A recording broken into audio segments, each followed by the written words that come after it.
Congratulations, Harry, on your new arrival.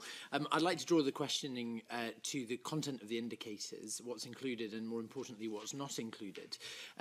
William Valentine is 96 years old. He's my constituent. His son and daughter came to see me yesterday because William was admitted to hospital at Christmas. He's in the Western General, and in February, at the start of February, he was declared fit to go home. It was a social care package was drawn up. It wasn't a complex package. It was 3 visits a day he requires. Yet, nearly 100 days later, he is still in the Western General because there has been no provider willing to take up that commission. We know that deficiencies in social care in our communities, particularly for older people, create an interruption in flow throughout the whole of the health service. It means that elective surgical operations are cancelled because there's no beds for people to be admitted to.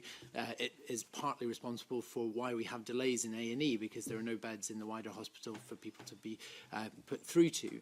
So in that context, can I ask why there is no indicator within the performance framework for the provision of social care to older people as an indicator to underlie the health of this outcome?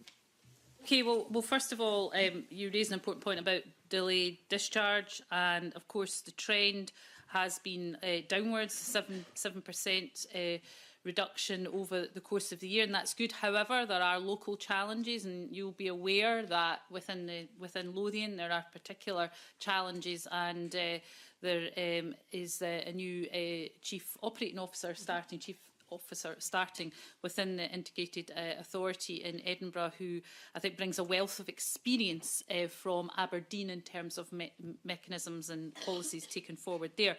I guess what is important to say in a general nature is that the National Performance Framework looks at the key indicators that can establish Scotland's performance. But underneath that is a wealth of work that's going on, particularly within integrated authorities. And integration authorities have been doing huge amounts of work around data collection and developing their own indicators. And of course, tackling delay is one of the key indicators. And as you say, it connects to making sure that we can reduce unscheduled care, that we can reduce the length of stay, we can avoid admission to hospital in the first place. All of these things are absolutely key around the indicators that integration authorities use. Alison, probably you know more of the detail on the work that's been done. Thank you, Cabinet Secretary. Absolutely. The National Performance Framework obviously sits across the top of government responsibilities. We're doing a lot of work with the integration authorities, as the Cabinet Secretary says, to support them to have a core of improvement measures which they share with us, which are common across the country, but to build around those a network of measures that are appropriate to local circumstance. And I would expect to see quite a lot of variation in which measures individual partnerships used, particularly where they had obvious recognisable problems of the sort that you describe. So, for example, I know that in South Lanarkshire there is built up around the partnership a framework, a local framework for improvement, which looks across about 100 measures. And it specifically focuses on areas where they know they need to see improvement and make progress. So we have a lot of work underway to reinforce the data that's available to partnerships so that they're using a common set and there are comparable lessons and evidence to be drawn from that.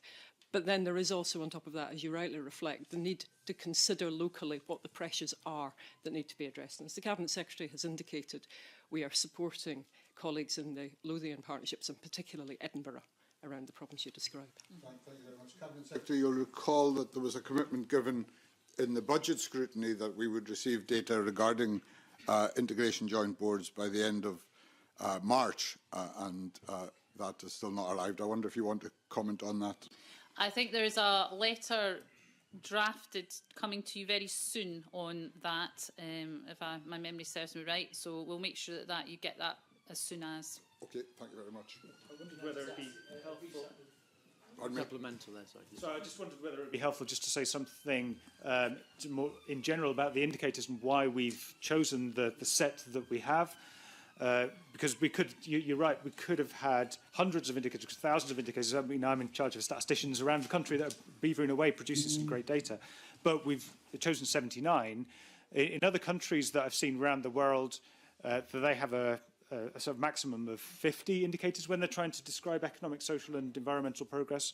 And we did some consultation events with a couple of hundred experts, and that generated literally hundreds of ideas. And I knew that I needed to whittle that down, and I've done that by some principles, which were that it was important that the indicators that we had measured progress towards each of the 11 outcomes that we had, that they could tell progress across different parts of Scottish society on inequality groups, that the data is technically feasible, and so that the underlying data of it allows us to tell whether there's improvement or worsening of measures, and that where possible, we're aligning the indicators that we have here with the indicators from the UN Sustainable Development Goals. And that helped us to decide, which of the indicators that we'd go with. Thank you, Convener. Very briefly, I'm not suggesting that these indicators aren't worthy. They're quite worthy and quite exciting in some cases. However, even though that process is as you describe it, I'm still not persuaded that an indicator which measures the number of visits to the outdoors is more important than the fact we have nothing in this suite of indicators which measures the health of our social care landscape, which, as we know from much research that this committee has done, that is one of the main blockages to an adequate flow through the NHS. So I just want to, why should we not think that the government has its head in the sand on social care because it doesn't have an indicator to measure provision within our communities for it?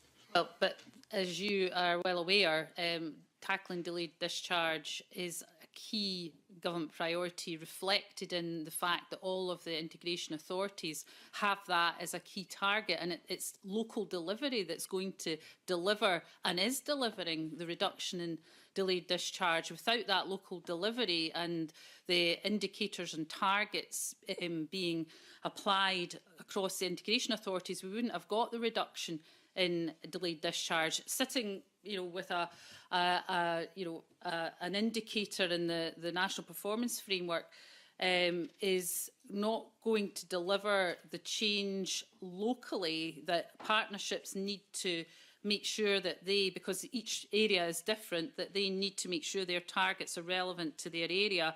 And it's through that sustained work around tackling delay that has led to the reductions. If you look at the City of Glasgow and what they've managed to achieve for the size of their integrated authority is absolutely quite astonishing. What we need, though, is for all partnerships to be doing that, and we recognise that in Lothian and Edinburgh in particular, they have particular market issues of the ability to recruit social care staff. You're well aware of those, so we need to help that partnership to overcome some of those particular issues. But that is particular to Edinburgh and particular to Lothian, and therefore has to be shaped in that local context if it's going to be in any way successful. And that's why those targets better sit within the integrated authorities, and it's working. That's why we've got a reduction in delay that we wouldn't, I don't believe, have had if we hadn't had that focus through the integrated authorities driving delay down.